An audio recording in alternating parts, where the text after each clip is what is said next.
그 생각하셔야 됩니다. 지금 뭐 했는지. 우리 첫 번째 공제받지 못할 매입세겠고요.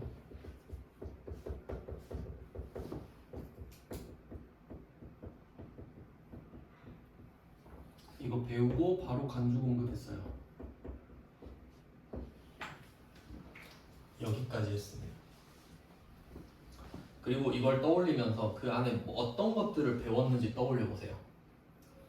그러니까 막 공제받지 못할 매입세에서 막 그 항목들 있잖아요. 면세, 사업 관련 뭐 이런 것들. 그러니까 이게 복습이니까 목차만 그냥 떠올리면 돼요. 간주 공급도 뭐 이렇게 위치로 외우시는 거 추천하고. 자, 그 다음에 이제 하나가 끝났다고 보시면 되죠. 그러니까 이건 거의 이론에 관련된 것들이에요. 그 다음 이제 할 거는 이제 실무에 좀 관련된 내용인데 그 부가가치세 신고서 이게 10점으로 총 나오거든요. 10점으로 부가가치세 신고서의 부속 명세서 이게 보통 3점으로 나와요. 3점으로. 근데 여태까지 이 부속 명세서로 나왔던 게 종류가 10개입니다. 10개예요. 근데 10개를 다 내진 않겠죠? 3점짜리인데 10개 중에 하나. 그러니까 가성비가 좀 똥망이라고 볼 수는 있는데 근데 이제 여러분이 세무이급 시험을 보러 가게 되면은 1점이 아쉽거든요. 회계 때보다 더 그래요. 그러니까 해야죠. 네, 10개라고 말씀은 드렸는데 전체가 10개지 10개가 아주 골고루 나오는 건 아니고 한 대여섯 개가 그나마 좀 자주 나왔어요. 그래서 이거 자료 있잖아요. 이게 빈도순으로 정리했거든요. 제가 제일 잘 나오거나 중요한 건 1번 그 다음 2번 그러니까 한 5, 6번까지만 좀 신경 써서 공부하고 뒤에는 솔직히 안 봐도 그 정도는 틀려도 된다고 생각합니다. 그러니까 가성비 위주로 좀 한다면 다 할 수는 없잖아요. 공부를 다 붙잡고 있는 건 낭비거든요. 차라리 시험 한 번 더 보는 게 낫지. 그럴 거면은 어느 정도는 하고요.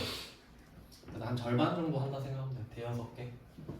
요거를 먼저 할 거고요. 그 다음에 부가가치세 신고서. 그러니까 이 두 개를 같이 내는 거겠죠. 신고할 때 신고서를 내잖아요. 그러니까 부속 명세서니까 신고서에 부속해서 같이 내는 거예요. 저 이것도 냈으니까 세금 더 깎아주세요 이런 걸 거 아니에요. 그럼 얘는 신고서 자체로 7점, 요새는 5점입니다. 좀 바뀌었어요 최근에. 옛날 문제는 다 7점이거든요. 근데 요새는 5점으로 바뀌었어요. 좀 손해일 수는 있는데 그럼 이 점이 어디로 갔냐면 이 신고서를 전자신고하는 거 있죠. 그 과정을 2점으로 넣거든요. 근데 그건 매 시험 똑같이 나와요. 그러니까 여러분이 실제로 가서 신고할 줄 알아야 되니까 넣은 것 같아요. 그러니까 전자신고 요건 그냥 알아서 하시면 됩니다. 기출문제 할 때 할게요. 별로 의미 없지. 요식 행위입니다. 그냥 넣은 거예요. 그냥 실무시험이니까. 사실 뭐 별로 의미 없다고 보시면 돼요. 시간만 잘 빼서 쓰시면 되고. 그럼 이 신고서는 뭐가 문제냐면 오늘 미리 한번 봤잖아요. 말씀드린 대로 원래는 우리는 모든 거래를 전표에 적습니다. 메인 매출 전표 또는 일반 전표에 적어요. 근데 메인 매출 전표에 적어야 되는 거래들을 나열해 놓고 그냥 신고서에다 바로 꽂아봐. 이게 신고서 문제예요. 그래서 오늘 본 것도 한 번 더 보시면서 그런 내용이구나 라고 보시면 되고 그러니까 일반 전표에 써야 되는 것들은 아예 적용이 안 됐던 거지. 그 구조를 이해하셔야 됩니다. 그리고 이 신고서가 사실 무난한 편이긴 해요. 그러니까 방금 푼 것들은 좀 특이한 문제들이고 그러니까 열에 한둘 정도가 그렇게 나왔다는 거지 나머지는 다 맞히시면 되는데 그럼 이때 부가가치세 신고서의 복병이 뭐냐면 밑줄이 막 점점점으로 돼 있는 애들도 있고 막 그러거든요. 가산세가 나와요. 가산세가 피처링을 하게 돼요. 잘 나오는 건 아닌데 그니까 더 짜증나요. 차라리 맨날 나오면 그냥 가산세 파버리자 이러면 되잖아요. 나왔다 안 나왔다 나왔다 안 나왔다 이래요. 심지어 안 나온 게 더 많아요. 그러니까 고민이 되지.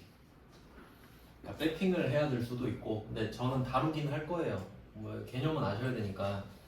이미 가산세 같은 경우는 세금을 더 내는 겁니다.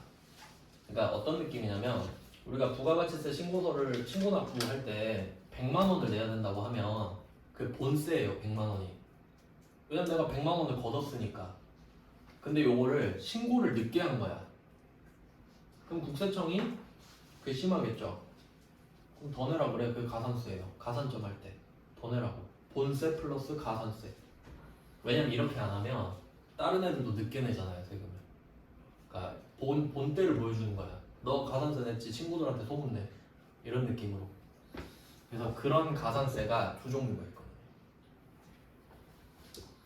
두 종류가 있는데 하나는 좀 쉬운 편이고 나머지 하나 좀 어렵거든요. 근데 뭐 하긴 하니까 알아서 좀 판단하셔서 공부하시면 되고 기출 풀면서 빈도수는 확인하시면 되고 요거를 할 겁니다.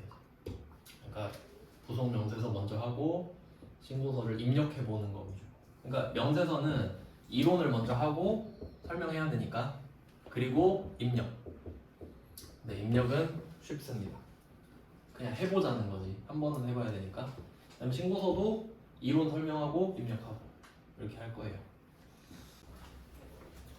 네, 오늘부터는 부속 명세서를 할 겁니다. 신고서 부속 명세서. 자, 1페이지를 어제 들으시면 1페이지부터 보면은 첫 번째 주제가 신용카드 매출점표 등 수령 명세서 이렇게 돼 있는데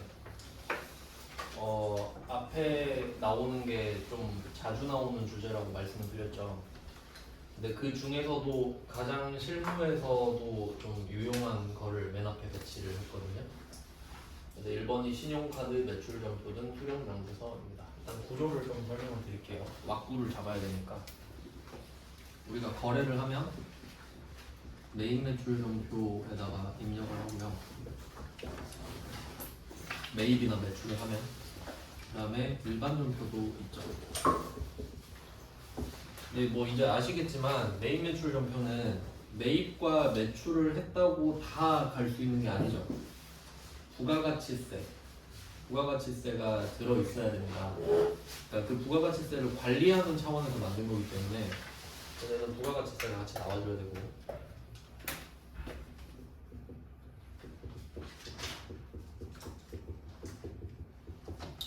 그래서 부가가치세를 관리하는 점표인 겁니다. 근데 그 부가가치세 내는 거랑 그 돌려받는 거랑 차이를 좀 생각해 보면 우리가 과세 물건을 팔 때는 그냥 내죠. 물건을 팔았다는 사실만 있으면 부가가치세를 내죠. 그러니까 팔 때는 증빙을 안 준 것도 메인 매출 점표에 적죠. 왜냐면 증빙을 안 줘도 부가가치세가 생길 수 있으니까. 어제 배웠던 간주공급 이런 것들이잖아요. 건별. 그러니까 결론은 부가가치세가 좀 중요하다. 그 다음에 돌려받을 때는 증빙이 있어도 부가가치세가 없는 경우가 있죠. 그러니까 어제 그런 거 했잖아요. 항공료 결제를 카드로 했다. 그럼 그거는 부가세를 못 돌려받는 항목이죠. 그럼 그건 일반 점표잖아요. 그러니까 부가가치세가 있냐 없냐로 구분하시는 게 제일 정확하죠. 여기는 자 이렇게 따로 기입을 한 거예요. 그럼 이걸 왜 따로 기입을 하냐 굳이.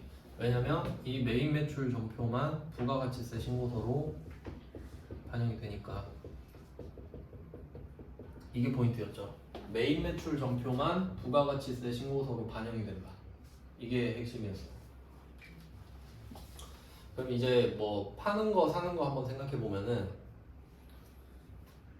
사는 쪽은 근데 이 신고서 구조가 어떻게 되냐면 파는 쪽은 그냥 뭐 어차피 다 내면 되니까 그렇게 안 중요하거든요. 신고서에서 파는 쪽은 별로 안 중요해요. 어차피 내니까. 그러면 중요한 게 뭐냐면 내가 물건을 샀는데 세액공제를 받을 수 있냐 없냐가 중요한 거예요. 신고서에는. 맞죠? 그러면 그게 신고서에는 세금 계산서를 받았냐 아니냐로만 돼 있어요. 그러니까 세액공제 기준으로 봤을 때 매출은 안 중요하니까 매입세 공제 기준으로 보면은 이게 진짜 중요하거든요. 실제로 내가 돈을 썼는데 돌려받아야지 당연히. 그럼 이 매입세 공제로 봤을 때 부가가치세 신고서에 세금 계산서 수취분 이렇게 돼 있고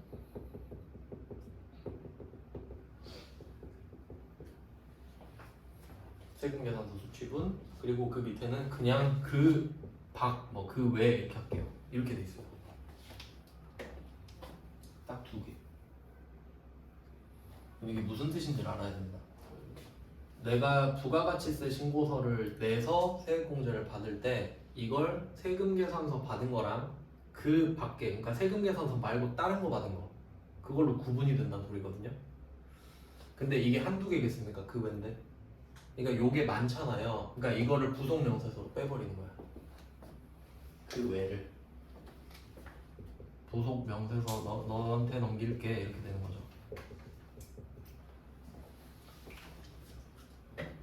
그러니까 신고서에 뭐가 있겠는지 생각을 해보시면은 매출 쪽은 상세히 기록이 돼요. 왜냐면 우리가 내는 거니까. 그러니까 국세청 입장에서는 매출을 정확히 알고 싶겠죠, 우리한테. 그러니까 그건 뭐 알아서 잘 되니까 신경 쓸 필요가 없는데, 세액공제는 우리가 받는 거고 국세청은 우리한테 돌려주는 거잖아요. 근데 그게 세금계산서 받은 거랑 아닌 걸로 구분이 되는 겁니다. 그러니까 이 세금계산서 받은 것만 신고서에 반영이 돼요. 그럼 이거랑도 상관관계가 있죠. 그러니까 우리가 세금계산서를 받았을 때는 절대 일반전표에 적을 일이 없어요. 맞죠? 못 받아도 불공으로 가니까. 그럼 불공은 세액공제를 못 받는 거거든요. 그래도 부가가치세 신고서 가서 못 받는다고 적혀 있어요. 그러니까 불공은 부가가치세 신고서에서 확인이 가능하지. 내가 세금계산서를 받고 세액공제를 못 받은 항목은 확인이 가능하다고요. 왜냐면 그건 신고서로 가니까. 근데 그 세금계산서가 아니라 다른 증빙을 받았는데 세액공제를 못 받는 경우 있죠. 어제 항공료를 카드로 썼다. 그런 거는 일반전표로 가죠. 그러면 그 항목을 신고서에서 볼 수 있습니까? 못 보지. 절대 못 보지. 그럼 왜 세금계산서만 그렇게 했냐? 세금계산서가 중요하니까요. 그냥 중요하니까 세금계산서 수치분만 신고서에 들어가 있어요. 그러면 이때 유형을 한번 생각해 볼게요. 미리 왁구를 한번 잡고 갈게요. 또 말씀드릴 거긴 한데, 그럼 세금계산서를 받았다 하면 유형이 뭐 있나 생각해 볼까요? 세금계산서부터 해야겠다. 세금계산서 종류 생각해 볼게요. 이거 배웠던 건데, 첫 번째 세금계산서, 두 번째 영세율 세금계산서.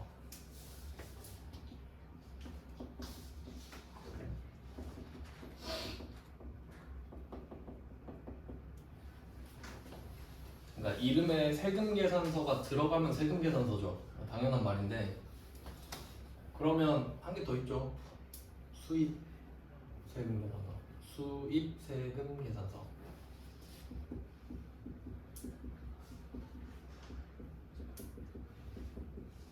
자, 이 세 개가 세금계산서입니다.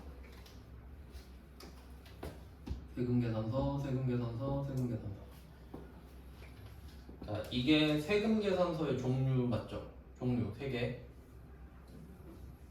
그러면 이 세 가지 세금계산서가 있는데, 요거를 전자 형태로 발급할 수도 있고 종이 형태로 발급할 수도 있는 거예요. 맞죠? 세금계산서 종류가 뭐 있어요? 하는데 전자요, 종이요 이러고 있으면 안 돼요. 그건 발급 형태지 종류가 아니라.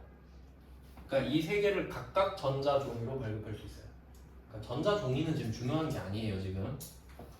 자, 그러면 세 개가 있어요. 그럼 이거에 대해서 내가 세금계산서를 받은 거 있죠? 받은 거 수치분만 준 거 말고 유형 찾아볼게요. 유형. 자, 퍼센테이지부터 해볼게요. 자, 세금계산서에 부가가치세 붙었죠? 몇 퍼센트? 10%. 10%. 영세율 세금계산서 0%. 수입 세금계산서 10%. 소비지국 과세원칙. 소비지국이 과세를 하니까 수입하면 수입국이 과세를 해요. 그러니까 10%지. 됐죠? 퍼센테이지 다 정리했어요. 그리고 유형. 우리가 세금계산서를 받았을 때 쓸 수 있는 유형을 적어볼게요. 54번 불공. 맞죠? 불공은 세금계산서를 받았을 때만 쓸 수 있는 유형이에요. 그러니까 세금 계산서를 받았는데 공제를 못 받는 상황일 때 쓰는 거죠. 그다음에 공제를 받을 수도 있죠. 51번 과세. 맞죠? 그러니까 세금 계산서를 받았을 때 쓸 수 있는 유형이 뭐냐 하면 두 개인 거예요. 맞죠? 그 다음에 영세율 세금 계산서 받았을 때 얘는 52번 영세.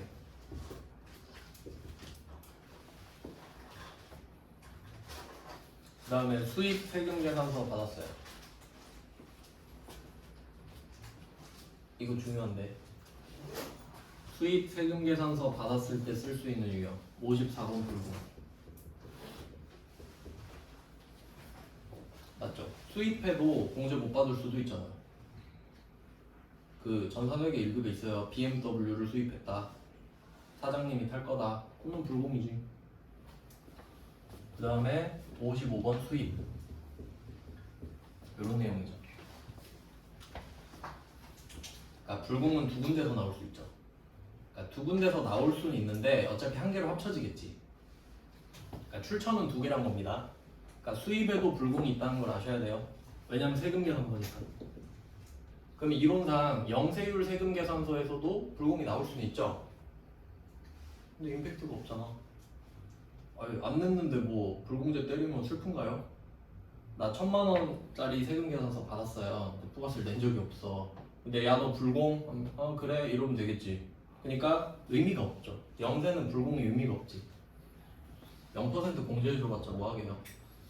그래서 이렇게 된 겁니다. 그러니까 이 세금 계산서 수치분에 유형이 몇 개 들어가는지 생각해보세요. 하나, 둘, 셋, 넷. 여기 들어가지. 이게 그 개념이 잘 잡혀야 돼요. 그러니까 세금 계산서에 뭐 있냐 하면 이건 팩트죠. 종류는 실제로 뭐가 있는지 물어보는 거죠. 근데 우리는 이 증빙을 실제로 받았을 때 기록하잖아요. 전표에. 그럼 얘네들을 받았을 때 메인 매출 전표에 어떤 유형으로 쓸 거냐 이 이슈가 나와야겠죠. 그럼 이런 식으로 필터링이 돼서 일로 들어가잖아요. 그러면 얘네들이 부가가치세 신고서에 반영이 되니까 얘네들 자리가 있을 거 아니에요. 그러니까 얘네들 자리가 여기라고. 세금 계산서 수치분 다 모이겠죠. 그러면 이 금액이 두 개 있죠. 그 공급 가액이랑 부가가치세 두 개가 따로 있잖아요. 그러면 여기 신고서에도 100% 금액, 10% 금액이 따로 들어가거든요. 근데 자 여기 보시면은 세금 계산서 수치분에 영세율 세금 계산서도 들어가죠. 그럼 영세는 부가가치세가 없죠. 그래서 이게 비대칭이 될 수도 있습니다. 영세율 때문에. 그러니까 보통은 1000만원 저건 100만원이잖아요. 1000만원, 100만원. 근데 1000만원 빵원 이런 데도 있겠지. 영세율 세금 계산서 때문에. 그래서 매입은 이 금액이 정확히 10%가 안 될 수도 있잖아요. 그래서 매입세액도 따로 적어줘야 돼요. 우리가 영세율 때문에. 이 정도입니다. 이게 그 구조예요. 이게 왁구예요. 대충 이렇게 흘러가는 겁니다. 그러면 우리가 신용카드 매출전표, 뭐 체크카드 매출전표, 현금영수증 이런 거 받을 수도 있잖아요. 이런 거 받고 세액공제 받을 수도 있죠. 그러니까 뭐 57번 카과, 62번 현과 이런 거 있잖아요. 매입 카과, 매입 현과 그건 공제되는 거죠. 그럼 걔네들은 어디에 있냐? 물론 일로도 들어가지만 부속명세서로 들어가겠지. 세금 계산서가 아니니까요. 그럼 그 부속명세서 이름이 뭐냐? 지금 배울 거. 신용카드 매출전표 등 수령 명세서가 되는 거예요. 이해됐죠? 그러니까 왜 하는지 알아야 되고 뭐 하는지 알아야죠. 그러니까 이 구조로 흘러가니까 그러니까 세금 계산서 받은 건 저절로 반영이 된다 그랬죠. 그럼 내가 별로 신경 쓸 필요가 없네요. 근데 요거는 부속 명세서에 따로 적어가지고 물론 자동 반영되긴 하는데 원래 그러니까 얘는 메인 매출 전표에서 카과 현과 이렇게 쓴 애들 있죠. 매입 카과 현과 쓴 애들 걔네들이 부속 명세서 중에 일로 들어가요. 원래 일로 들어가. 그러니까 자동으로 들어가는데 이 시험에선 그러겠죠. 명세서 주면서 야 여기 있는 거 직접 적어봐 이러겠지. 똑같아요 패턴이. 네, 그래서 한번 분석을 해 보는 건데요. 일단 이론을 알아야 돼요. 그러니까 이게 입력하는 것 자체는 안 어렵거든요. 뭐 어제도 계속 말씀드렸지만 세무 2급에서는 알고리즘 이렇게 되는 거죠. 그러니까 할래 말래부터 가는 거예요. 할래 말래. 할 거니 말 거니, 한다 안 한다, 이렇게 되겠죠? 할래 말래, 한다 안 한다. 그러면 이게 제일 어려운 답이랬죠. 안 한다, 가만히 있기. 그러니까 요거 골라내는 게 제일 중요하고, 그러면 한다가 결정이 됐잖아요. 자, 그 다음은 이제 어떻게 줘? 어떻게 할래? 이렇게 되는 거지. 그럼 여기도 똑같이 적용돼요. 여기 지금 그 1페이지 1번 보면은 항목이 4개 있잖아요. 다 하는 걸까요? 아니지. 안 하는 것도 있을 수도 있지. 그러니까 얘를 먼저 골라내는 게 포인트겠죠. 그러니까 여기서 중요한 건 how보다는 사실 don't가 되는 거죠. 뭘 하지 말 것인가. 그럼 이거에서 하는 건 그냥 입력하면 되잖아요. 그런 느낌이라는 거예요. 자, 그래서 구조는 이렇게 잡았고, 이제 이 신용카드 매출연표 등 수령 명세서로 갑니다. 그러니까 이 부속 명세서에 있다는 걸 알아두시고,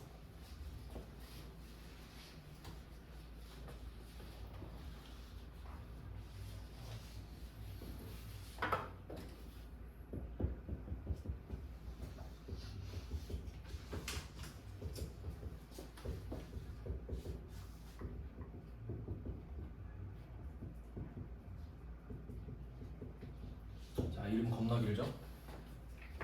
그리고 생각을 해봅시다. 항상 생각을 해야 돼요. 여러분이 사업을 하고 있다고 생각을 해볼게요. 사업자가 된 거예요. 여러분이 사업을 하고 있어요. 그러면 물건을 살 때 원재료 같은 거 사면은 원재료는 금액이 좀 크니까 어음으로 많이 사요. 이자 없이. 카드로 사면 카드 수수료가 너무 비싸니까. 그래서 원재료는 어음으로 사고 세금 계산서 받는 게 일반적. 네, 그러면 뭐 매입 과세, 매입 불공 이렇게 되겠죠? 근데 그건 지금 안 중요하잖아요. 뭐 알아서 되겠지. 그 다음에 또 다른 비품 같은 거, 다이소 가서 카드로 살 수 있죠. 그럼 카드 종류 바뀌었네요. 체크 카드도 있을 수 있죠. 그러니까 뭐 법인용 체크 카드일 수도 있고, 아니면 뭐 개인 체크 카드일 수도 있고. 개인 사업자도 그 등록해 놓거든요. 그 주로 쓰는 거를. 그리고 현금 영수증 받을 수도 있죠. 그러면 증빙 다 받을 수 있는 거네요. 그러면 신용카드 매출전표 등 수령 명세서잖아요. 등, 뭐겠어요? 등. 체크카드, 현금 영수증 다 포함되는 거겠죠. 신용카드만 해주겠어요? 아니지. 체크카드도 해주죠. 현금 영수증도 해주겠죠. 그러니까 다 하면 이름 너무 길잖아요. 그러니까 그냥 등. 항상 똑같은 급으로 생각하셔야 돼요. 어떤 상황에서도 부가가치세에서는. 왜냐면 상식적으로 여러분이 사업하는데 신용카드 쓴 건 해주겠대. 근데 체크카드 그건 안 되지. 현금 영수증도 가세요. 이래버리면 왜 만든 거야? 상식적으로 얘네들은 다 급이 같구나. 다 들어있어요. 체크카드, 현금 영수증.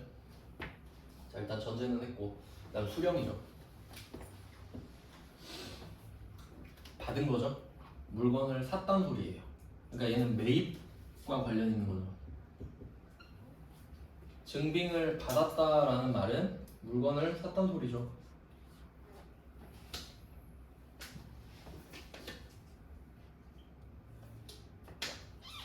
네, 이렇게 정리를 하고 이제 내용을 보겠습니다. 그럼 이게 문제가 뭐냐면 세금 계산서가 아닌 것들을 받은 거잖아요. 세금 계산서가 아닌 것들을 받은 매입 매출 전표인데, 그럼 기본적으로 얘네들은 세금 계산서를 안 받았거든요. 그럼 이제 따져야 될 게 있어요. 그러니까 만약에 우리가 세금 계산서를 받았다라고 할게요.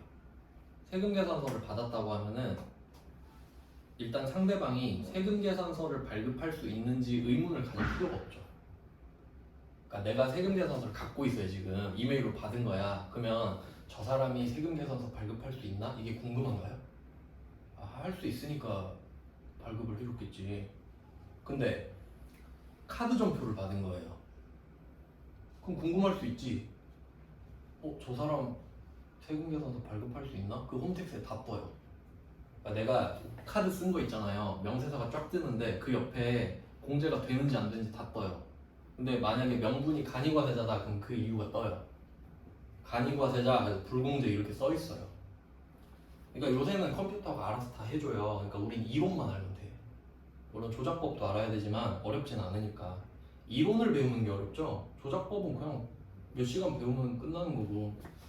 그래서 수령 명세서는 산 거다. 그러면 첫 번째 고려해야 될 거. 그러니까 세금 계산서를 안 받았기 때문에 고려해야 되는 거예요. 첫 번째, 상대방이 세금 계산서 발급 가능한가? 세금 계산서 발급 가능.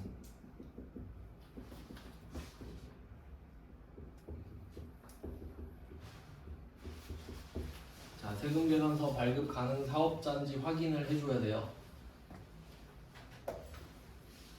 근데 요거 1번 지금 적고 보니까 어디서 들어본 것 같다는 느낌이 들어야 되거든요.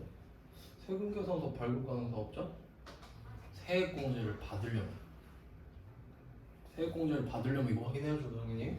그래서 이게 첫 번째가 나왔고요. 그래서 여기에 아닌 사람 구분하는 법 있었죠. 세금 계산서 발급 못하는 사업자 있었거든요. 첫 번째 면세사업자. 물론 가끔씩 과세물건 면세사업자는 못 준다고 하면 돼요. 그 다음에 두 번째가 직전 연도 공급대가 4,800만 원 미만의 간이과세자. 그 둘만 아니면 돼. 됐죠? 첫 번째는 그렇고. 그 다음 두 번째, 또 세금 계산서를 안 받았기 때문에 궁금한 거. 세금 계산서를 받았으면 세금 계산서를 받았는지 안 궁금하죠. 근데 카드 전표를 받잖아요. 그러면 이 카드로 결제를 한 똑같은 그 거래에 대해서 세금 계산서를 받았을 수도 있어요. 왜 그런지 한번 생각해 볼게요. 내가 물건을 샀어요. 물건을 사기로 했어. 근데 일단 좀 세금 계산서 좀 보내주세요 라고 먼저 말을 한 거예요. 그래서 상대방이 먼저 세금 계산서를 보내준 거예요, 오늘. 그럼 우리 세금 계산서 받았죠? 근데 상대방이 결제는 뭘로 하실래요? 그러니까 카드로 할게요. 이럴 수 있죠. 그럼 결제를 카드로 하잖아요. 그럼 카드 전표도 받겠지. 그럼 거래 하나에 대해서 세금 계산서도 받고 카드 전표도 받은 거죠. 두 개예요. 같은 거래에 대해서. 그러면 얘는 세금 계산서를 받은 거잖아요. 그럼 부가가치세 신고서로 가겠죠. 세금 계산서 수취번호로 들어가겠죠. 세액공제 받겠죠. 근데 내가 이거에 대해서 카드 전표 받았다고 여기 또 적어? 또 해주세요 하면 안 되겠죠. 그러니까 세금 계산서를 안 받았기 때문에 세금 계산서를 받았는지 확인해야지.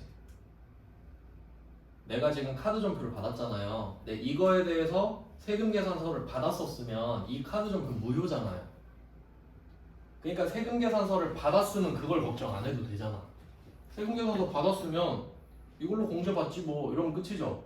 내 카드 전표를 받았으니까 혹시 이거에 대해서 세금 계산서 받았었나 생각해야지. 그러니까 세금 계산서 수취했는지 여부를 따져야죠.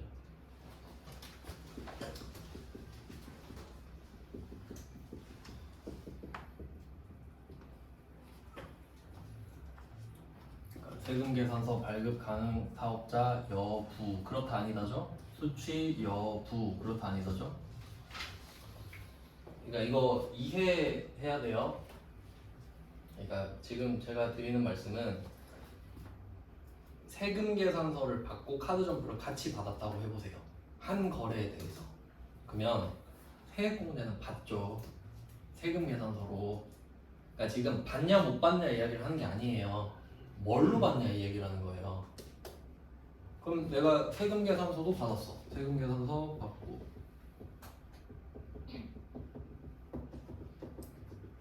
여기다가 카드 전표도 같이 받았어요. 한 거래에 대해서. 지금 이런 상황이란 말이에요. 당연히 공제받지 못할 매입세액은 아니어야 돼요. 그럼 이걸로 받겠죠. 그럼 얘는 쓰레기죠. 얘가 역할 다 하니까 너 그냥 저로 가 이렇게 되죠. 그러면 얘는 효력이 없잖아요. 그럼 이 전표를 여기 적으면 되겠냐고. 안 되죠. 무슨 말인지 아시겠죠? 그러니까 세액공제를 받냐 못 받냐가 아니에요. 뭘로 받냐예요. 근데 내가 만약에 세금 계산서를 안 받았어요. 그럼 이거라도 살려야죠 지금. 그럼 얘는 여기 적어야지. 그 이야기하는 거예요. 그런 얘기예요. 그러니까 세금 계산서 때문에 생각해야 될 일들을 지금 적고 있는 겁니다. 그리고 또 뭐가 있더라? 한 개 더 있는데. 이렇게 하면 된다. 이렇게 하면 됩니다. 그리고 세금 계산서 발급 가능 사업자 여부 여기에다가 여기서 제일 중요한 거 면세 사업자 안 된다 그랬고 직전 연도 공급 대가 4,800만 원 미만의 간이과세자 안 된다 그랬죠. 그리고 한 개 더 있어요. 세금 계산서 발급 불가 업종. 그게 간이과세자랑 똑같다 그랬잖아요. 그게 여기로 들어가면 되겠다. 그러니까 이 중에 가장 대표적인 게 세금 계산서 발급 불가 업종이라고 보시면 되겠습니다.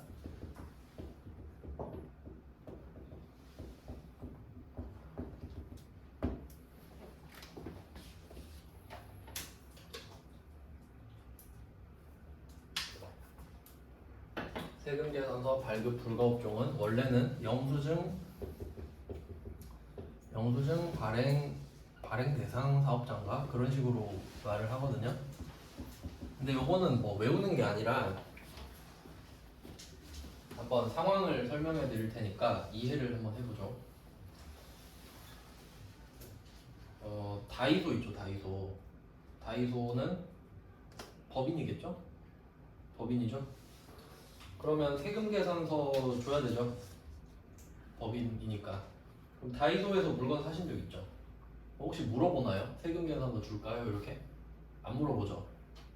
왜냐면 소매업이잖아요, 거기가. 소매업. 소매업은 소비자한테 물건 파는 업종이죠. 그럼 소비자가 얼마나 세금 계산서를 원하겠어요? 별로 없겠죠? 그러니까 소매업은 영수증 발행 대상 사업자예요. 알겠죠? 무슨 말인지. 그러니까 국세청이 말을 한 거예요. 야, 너 법인이네? 근데 너 세금 계산서 줘야지. 근데 소비자한테 판다고? 그럼 넌 그냥 영수증 줘. 근데 이런 경우도 있잖아요. 여러분이 개인 사업자예요. 근데 다이소에서 비품을 산 거지. 그리고 물어봐요. 세금 계산서 되나요? 이렇게 물어본 거야. 근데 이게 이론상 돼야 되나요? 안 돼야 되나요? 이론상 그냥 이거 모른다 치고. 근데 다이소에서 내가 회사 비품을 샀어요. 근데 안 될 이유가 있나? 나 회사에서 쓸 건데. 그건 또 아니죠. 그러니까 이거는 주로 소비자들이 물건을 많이 사니까 맨날 세금 계산서 드릴까요? 하면 피곤하잖아요, 직원들이. 그러니까 너 그냥 영수증 줘. 근데 누가 물어본 거지. 아니 한 번은 개인 사업자가 와가지고 저한테 세금 계산서를 달라고 하던데 줘도 돼요? 그러니까 야 그럼 줘야지. 이렇게 되는 거지. 그냥 기본빵이 영수증이지 달라고 하면 줘야지. 너 법인이잖아. 이렇게 되는 거지. 상식적으로. 맞죠? 그러니까 소매업이 뭐 잘못한 건 없잖아요. 그냥 편하라고 해준 거지. 근데 여기 영수증 발행 대상 사업자에 여객 서비스업이 들어가요. 여객 서비스업이. 그 느낌 다르죠?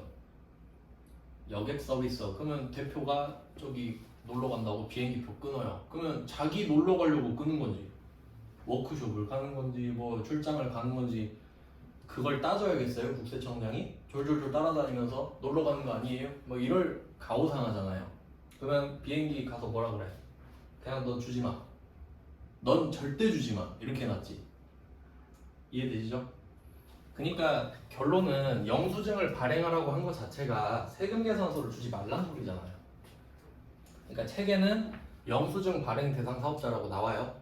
근데 저는 세금 계산서 발급 불가 업종이라 말을 할 거라고. 세금 계산서를 못 주니까 대신 영수증밖에 못 주는 거니까 그걸로 세액 공제가 안 될 거 아니에요. 그럼 내가 얘한테 세금 계산서 달라고 하면 주겠어요? 안 주겠지. 대신 카드 긁으면 준다 그랬죠. 그러니까 이걸 따져야지. 카드로 긁으면 카드 점수를 주니까. 근데 너 혹시 세금 계산서 원래 못 주는 놈 아니야? 물어봐야죠. 왜냐면 내가 세금 계산서를 안 받았으니까 지금. 이해되시죠? 그러니까 세금 계산서를 안 받으면 피곤해요. 따질 게 많잖아. 너 세금 계산서 원래 줄 수 있는 놈이냐 물어보고 그리고 세금 계산서 나 너한테 받았었냐 이것도 물어봐야 되고. 네, 이렇게까지 이 두 개를 확인해야 돼. 이 두 개를.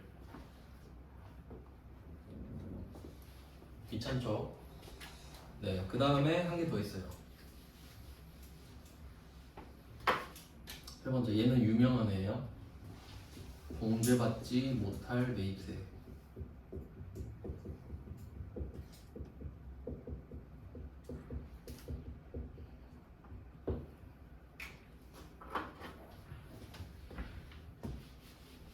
자, 이렇게 세 개 적었죠?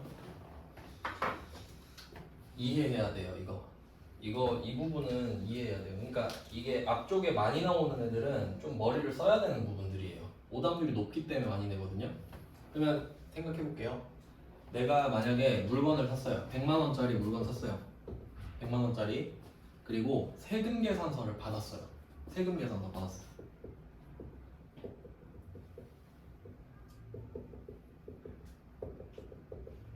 자, 상황 이거예요. 100만 원짜리 사고 세금 계산서 받았어요. 100만 원, 10만 원 써있죠? 자, 그럼 여기서 세금 계산서를 받았는데 이 사람이 세금 계산서 발급 가능한 사업자인지 궁금해요?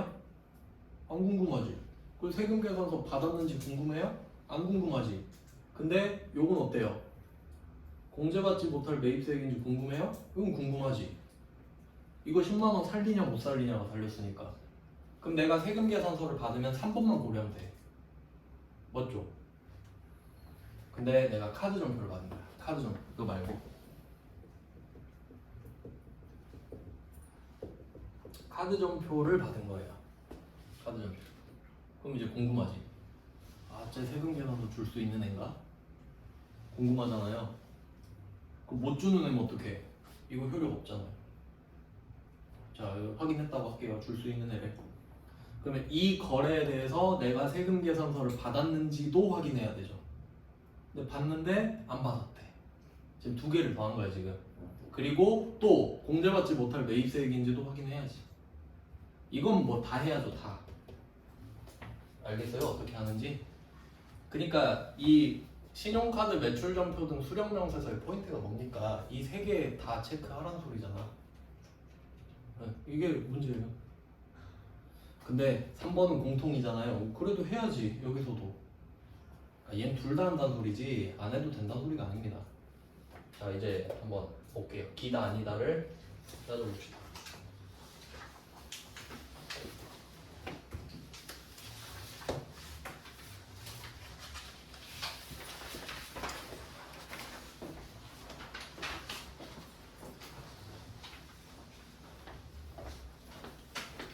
자, 1페이지 구속명세서 1페이지에 1번 신용카드 매출점표 등 수령명세서입니다. 1번 104회 가장 최근 거네요.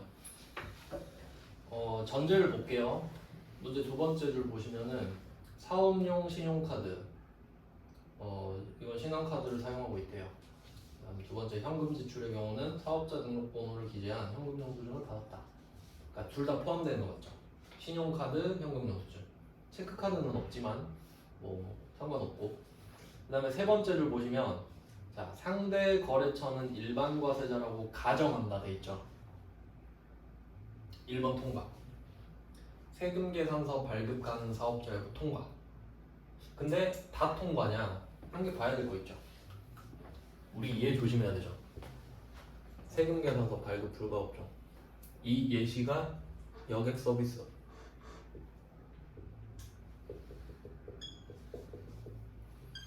그러니까 이게 무슨 말이냐면 그 뭐 대한항공 생각해봐요. 대한항공 일반 과세자겠죠. 일반 과세자잖아요. 근데 세금 계산서 발급 불가 업종이죠. 그러니까 일반 과세자로 모든 게 해결된 건 아니에요. 일반 과세자라고 하면 간이 과세자가 아니라는 거지. 면세 사업자가 아니라는 거지.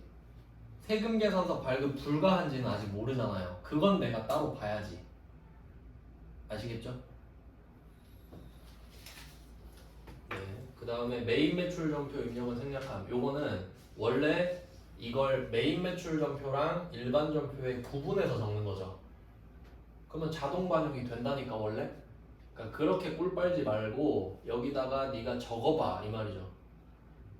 메인 매출 전표에 들어갈 수 있는 것만 적어봐 이 말이지. 그러니까 여기서도 일반 전표로 가야 되는 건 적지 말란 소리입니다. 부가가치세 신고서 친구잖아요 얘도. 자 한번 볼게요. 첫 번째 직원 출장 택시 요금. 눈에 띄는 거. 택시만 딱 표시하세요. 택시 어때요? 여객 서비스업 맞죠? 근데 여객 서비스업이라고 다 과세는 또 아니죠. 저번에 말씀드렸는데 마을버스, 시내버스, 지하철은 면세예요. 근데 그건 안 나오겠지.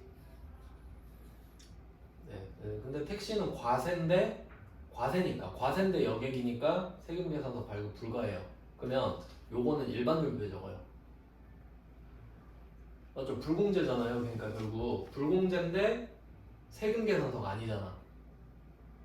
일반 전표조에. 그러니까 따로 적어두세요. 그러니까 지금 첫 번째 택시 요금은 일반 전표에 적는데 지금은 안 적지.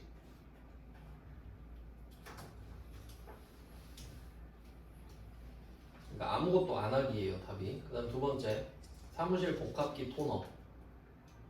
안 될 이유 없죠. 됩니다. 얘는 현금용 수준이니까 현금용 수준에 쓰면 되겠고 그냥 뭐 동그라미 정도 표시하면 되겠죠. 그다음 세 번째 직원용 음료수 구입. 뭐 커피 같은 거 사줬나 봐요. 뭐 안 될 이유 없죠. 되고 네 번째 직원 야유회 놀이공원 입장권 구입인데 여기는 입장권을 좀 표시해 두시고요. 입장권 얘가 공제받지 못할 매입세액입니다. 그러니까 지금 1, 2, 3 중에 어디에 해당하는지를 찾아야 되거든요. 다 이유를 알아야 되니까. 그러면 택시는 세금 계산서 발급 가능 사업자인데 여객 서비스업 이렇게 돼서 안 되는 거죠. 그러니까 세금 계산서 발급 불가로 빠져버렸고 택시는. 그다음에 입장권은 공제받지 못할 매입세액 이렇게 되는 거예요. 이유가 각각 다르죠.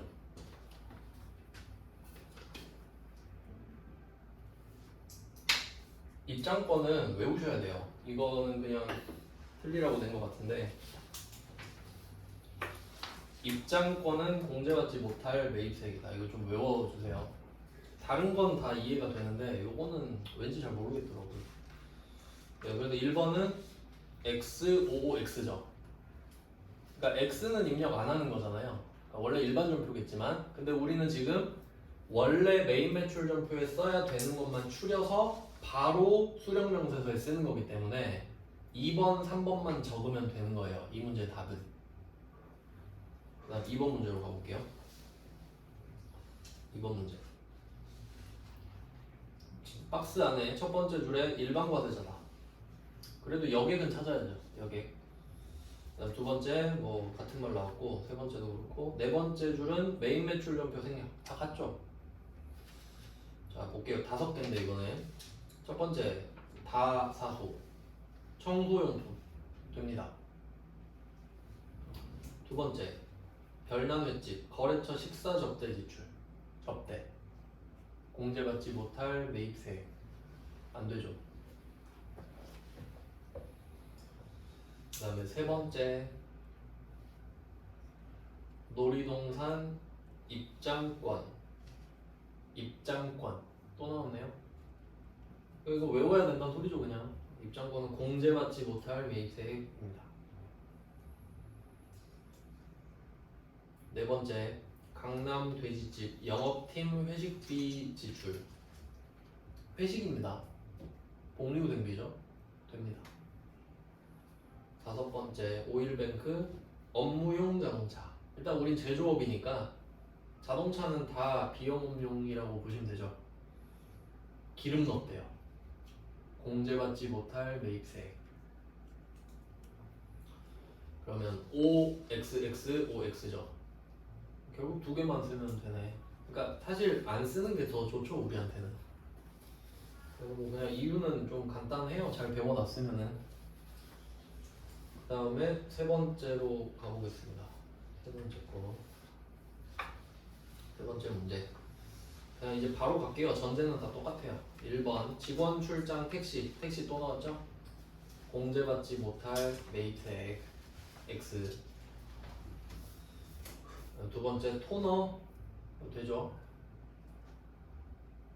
세 번째 탕비실 음료수 이것도 뭐 복리후생비니까 되고. 네 번째 원재료 구입 시 법인카드 결제 이렇게 됐어요. 세금 계산서 수취함. 그럼 세금 계산서로 80만 원 세액공제 받으면 되죠? 여기 또 들고 올 필요 없잖아요. 안 되죠 얘는. 이미 받았으니까 안 되죠 얘는. 뭐 이런 느낌이에요. 그 다음에 뒷페이지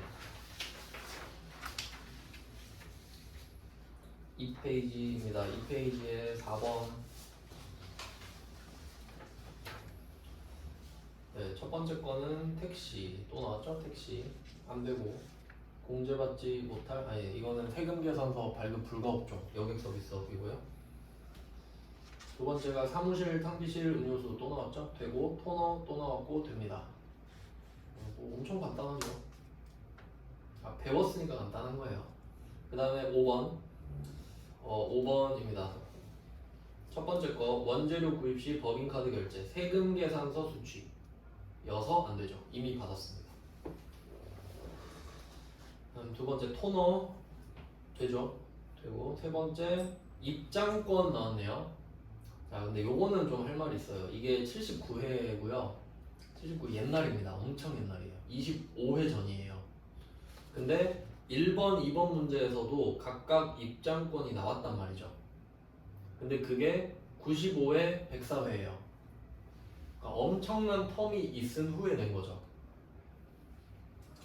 근데 요 79회는 아무도 안 틀렸어요. 왜? 입장권 뒤에 뭐라 써있죠? 접대가 있죠. 그러니까 얘는 공제받지 못할 이유가 두 개나 있는 거지. 입장권이랑 접대가 같이 있잖아요. 그럼 사람들이 여기서 접대 보고 안 된다 했겠죠. 그러니까 요거는 아무도 안 틀렸을 거라고. 그러니까 이렇게 연막을 깔아놓고 20회 뒤에서 칼날을 갈아가지고 입장권만 딱 내버린 거지. 올킬이죠.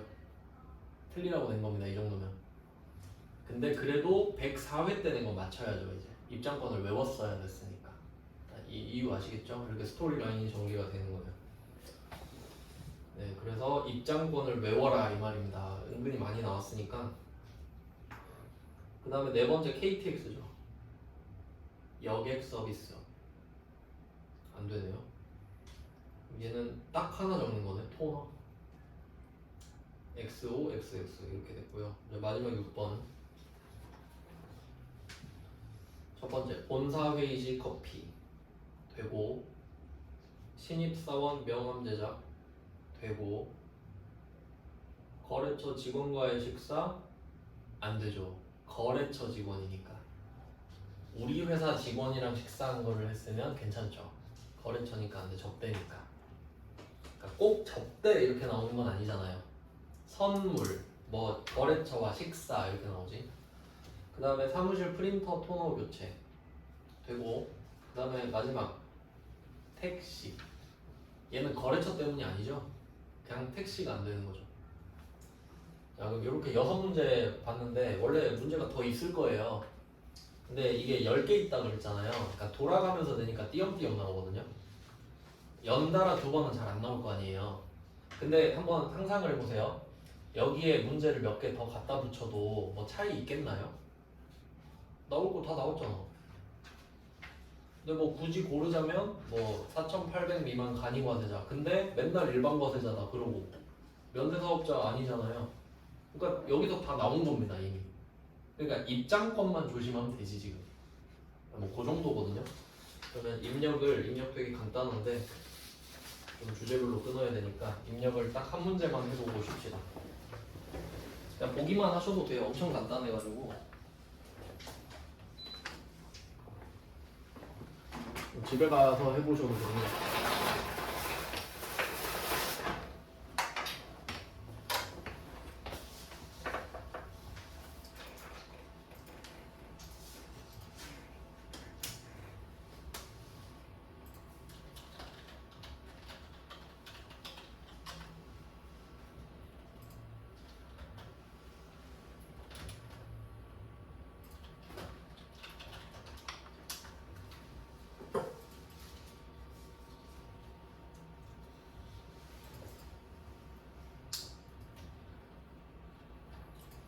K랩으로 들어왔어요. 연습하실 때는 이제 회계 1급이랑 공부 방법이 좀 다른데 전산회계 1급은 보통 전표 위주로 하잖아요. 그래서 거래처가 있어야 되거든요. 그래서 뭐 데이터를 받아서 쓰시는 게 좀 좋은데 자료 그 거래처 검색할 때 그리고 회계 1급은 조회하는 작업이 많기 때문에 데이터가 입력이 돼 있는 걸로 연습을 하는 게 맞거든요. 조회를 하니까. 근데 세무 2급은 거의 입력이에요. 내가 적는 거란 말이야. 그러니까 뭔가 데이터가 없어도 그냥 적을 수는 있죠. 그러니까 그냥 해도 돼요. 세무 2급. 그래서 뭐 한번 세무 2급 그냥 있는 걸로 해볼게요. 세무 2급 가라로 만든 건데 들어왔어요. 그러면 이제 부가가치 원천징수가 범위가 늘어나요. 회계 1급 때는 아마 부가가치 쪽이 이 정도밖에 없었던 것 같은데 늘어난 거예요. 이런 게 원천징수가 생겼고 소득세 파트를 하니까. 근데 지금 우리가 하는 건 부가가치고 부속명세잖아요. 이쪽 보시면은 이렇게 있죠. 부속명세가. 지금 하고 있는 게 여기에 있네. 신용카드 매출전표 등 수령 명세서 값을 이렇게 있죠. 요겁니다. 이름 찾으면 돼요. 이렇게. 자, 들어옵니다. 1번 문제만 해볼게요. 자, 1번 문제가 2기 예정이거든요. 2기 예정. 그럼 이게 7월, 9월이라고 써있네요. 없어도 7월, 9월인지 아셔야 되죠. 자, 이렇게 왔어요. 7월, 9월. 안 어렵죠? 그냥 보기만 해도 돼요. 이 정도는. 딱 하고, 자, 밑에 적는 칸 있죠. 여기다 제가 적어볼게요. 1번 문제를 풀었으니까 지금 1번이 X55X잖아요. X55X. 그럼 X는 안 적으면 되죠. 그럼 두 번째 게 7월 31일이잖아요. 그러면 0731 쓰면 돼요. 네 자리로 써야 돼요. 그 다음에 9분 있죠. 현금, 복지, 사업, 신용 이렇게 있는데 현금은 현금 썼을 때 당연하고요. 복지는 복지카드. 그 다음 세 번째는 복지카드 안 나와요. 2번 안 나와요. 3번은 사업. 얘는 사업용으로 등록해 놓은 신용카드를 말해요. 그 다음에 4번은 신용카드잖아요. 요것도 좀 알아두시면 좋은데 그 실제로 저도 그랬는데 친구 거 회계 처리를 하다가 그 직원이 자기 카드로 회사 물건을 대신한 게 있었어요. 뭐 그 사과 그 애플 거 그 뭐지 이상 귀마개 같은 거를 샀는데 직원 카드로 샀어요. 그러니까 사실 사준 거지. 근데 회사 비품으로 치는 거죠 그냥. 그 직원이 쓰는 건데.